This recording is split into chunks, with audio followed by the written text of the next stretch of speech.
Ciao ragazzi, doppio video questa settimana perché settimana scorsa che c'era l'8 dicembre non ho pubblicato perché di sì, ok? Quindi questa settimana usciamo il martedì e usciamo il venerdì, ok? E la prossima settimana invece poi vi aspetto perché sarà l'ultimo video della stagione e poi la settimana dopo ci sarà un video extra, ok? Che non sarà mio, ma tornerà il buon Simone Gazzola per parlarci di cose relative al social media marketing, ok? Che questa diventerà una rubrica fissa comunque penso nel canale nel 2023, ok? Poi naturalmente invito sempre altri professionisti che se vogliono partecipare a questo progetto di divulgazione siete benvenuti, contattatemi e ne parliamo, ok? Oggi cosa voglio fare? Beh, siccome sapete quando ho tempo libero io ovviamente studio, guardo canali eccetera e ovviamente uno dei canali che seguo con più affezione, si può dire perché lo conosco, è un amico da tempo, è il buon Andrea Marchetti, che ieri ha fatto un video molto interessante su una dinamica per lo scroll one page, ok, che era da un po' che vedevo in giro ma non avevo mai approfondito, quindi mi ha dato l'input per andare a fare questo tutorial, ok? Quindi non vuol dire che sto copiando il video di Andrea per fare una cosa perché non avevo idee, ok? Vuol semplicemente dire che il video di Andrea nello specifico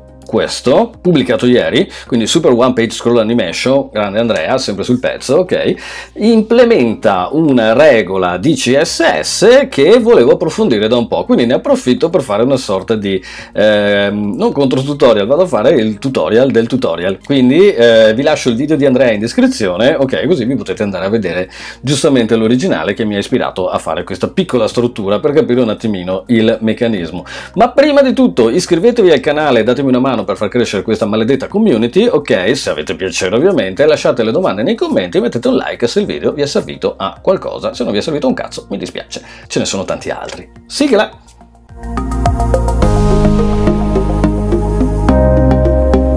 Bene, andiamo. Allora, per costruire questa cosa, che poi ovviamente strada facendo capiremo di cosa si tratta, ho la solita cartellina di partenza con le solite dinamiche predefinite, quindi struttura del codice HTML, nel foglio di stile ho preparato le solite 4 cazzate. Ormai sono anche stanco di dirvelo, perché tanto sono sempre quelle, ok? Quindi preparatevi una cartellina così per quando dovete fare i miei tutorial. Allora, si tratta di creare una struttura con uno scroll sulla stessa pagina, quindi one page scroll, come dice giustamente nel video Andrea, e andare a creare delle ancore per spostarci da una sezione all'altra. Quello che viene a mancare quando facciamo le ancore è giustamente l'opzione scroll, cioè il movimento, perché l'ancora è secca. Quindi qui facciamo le ancore normali e poi vediamo come con una regoletta di CSS che francamente non avevo ancora mai utilizzato, ma sono contento di poterla mettere in pratica, possiamo animare questo scroll, ok? Allora mi sono segnato 2 appunti, così ci mettiamo anche meno, non facciamo un video di 72 ore. Facciamo un bel header qua, dentro il bel header facciamo un menu di navigazione, facciamo una LH, mettiamo un marcatore A e andiamo a creare le ancore. Le ancore si creano andando a creare ovviamente un id nel punto di ancoraggio, id perché deve essere unico, altrimenti se mettiamo una classe lui non sa dove andare perché magari abbiamo 2 punti con lo stesso nome. Nel link ci basta semplicemente mettere il cancelletto che rappresenta l'id nel CSS, tra parentesi, ma fa anche un refresh della pagina, e il punto di ancoraggio che abbiamo deciso. Allora qua mettiamo home ad esempio, poi andiamo a copiarci questa qua un attimo e ne andiamo ad inserire altri 2, quindi facciamo la seconda ancora, la chiamiamo about per esempio, e qui mettiamo about us, e la terza ancora la chiamiamo contatti, o come vi pare, ok, e qua scriviamo contatti, quindi facciamo proprio una roba super banalissima ragazzi, super easy, ok, vediamo qua cosa succede da quest'altra parte. Dovrebbe uscire la nostra struttura, ok, perfetto, fin qua ce l'abbiamo. Poi adesso uso i marcatori semantici in maniera completamente sbagliata, ok, ma intanto per non stare qui a fare div, contro div, nomi, nomini, eccetera.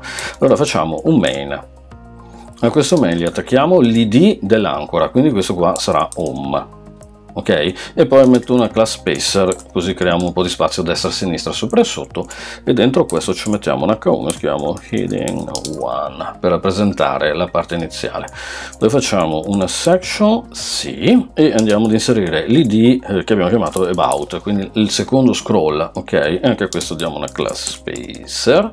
Qua mettiamo un H2 e scriviamo about us, ok, e poi facciamo un footer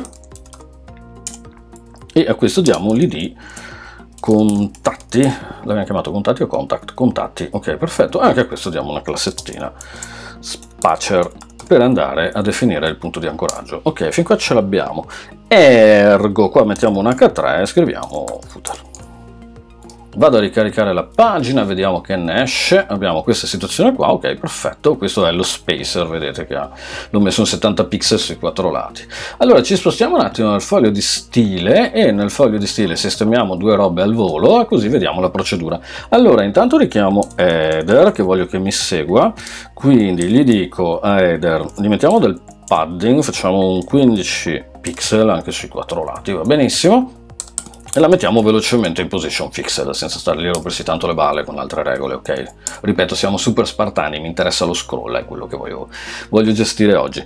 Mettiamo la UL in list style o list style type none, quindi andiamo a togliere i pallini e poi andiamo a definire che le LI sono display inline block, facciamo un div, ok? E gli mettiamo un po' di margin destra-sinistra, facciamo 0, 30 pixel destra-sinistra. Quindi andiamo a creare una situazione super easy, che è questa qui, e adesso dovremo avere anche l'elemento scroll fixed che ci segue, ma non lo vediamo giustamente perché non abbiamo spaziature. E poi andiamo a definire il marcatore A, e diciamo al marcatore A di non avere la decorazione ai testi, che santi Dio la odio, e gli diamo un colore fisso, così tanto per, ok? Vediamo un po'. E ce l'abbiamo, ok, perfetto, non sto neanche qui a rompermi le balle a fare l'over, ok? Benissimo, allora, poi prendiamo il main, virgola, il section, virgola, e il, cosa abbiamo messo? Il footer, ok? E gli andiamo a dare un'altezza, facciamo 900 pixel per creare le spaziature che ci servono, ok? Poi prendiamo, il main lo lasciamo bianco, il section lo facciamo blu, facciamo il mio solito colore aziendale, quindi 39F, ormai penso lo sappiate a memoria, e poi il footer invece lo facciamo con background color e lo facciamo rosso. Quindi vediamo cosa esce qua. Ok, abbiamo questo e questo, ok, perfetto. Quindi la logica qual è? Che se io adesso clicco About Us dovrebbe farmi l'ancora verso la parte blu, giustamente, no? E se faccio contatti mi fa l'ancora sulla parte rossa, e se clicco home mi torna su all'inizio della pagina. Ok, meraviglioso, quindi tutto sotto controllo. Allora, giustamente, come vi dicevo prima, sono fissi questi scroll, ok, che facciamo, cioè vedete non c'è l'effetto scroll, io clicco, vado su e giù, ma non vedo il movimento. Allora, grazie al video di Buon Andrea ho approfondito questa regola che non conoscevo, ok? E quindi come funziona? Beh, dobbiamo andare sul nostro bello style, ok? Andiamo qui e andiamo ad inserire, anzi lo facciamo più su perché seguiamo un ordine logico, lo facciamo qua prima del body, andiamo ad inserire il marcatore HTML e lì andiamo ad applicare questa regola scroll behavior e gli andiamo a definire questo parametro smooth, ok? E vediamo come si comporta. Se adesso vado a ricaricare la pagina, vedrete che quando vado a fare i vari scroll potrò vedere il movimento. Ok, molto carina questa cosa per fare velocemente un sito one page senza stare lì a metterci JavaScript. Attenzione che, come dice Andrea nel video, giustamente JavaScript però ci serve, perché è grazie a JavaScript che possiamo andare ad applicare eventualmente la classe per colorare diversamente l'elemento del menu nel punto in cui siamo. Quindi se sono qui vorrei che questo magari mi indicasse dove sono, se sono qui vorrei che questo cambiasse colore, insomma il classico class current, ok, per capirci. Perfetto, tutto qua ragazzi, bene, allora video super easy, velocissimo, ok, grazie mille Andrea per l'ispirazione, io vi saluto e vi ringrazio, noi ci vediamo giovedì prossimo con l'ultimo video della stagione, ok, ne abbiamo fatti 45 quest'anno, statemi bene ragazzi, alla prossima, see you next time.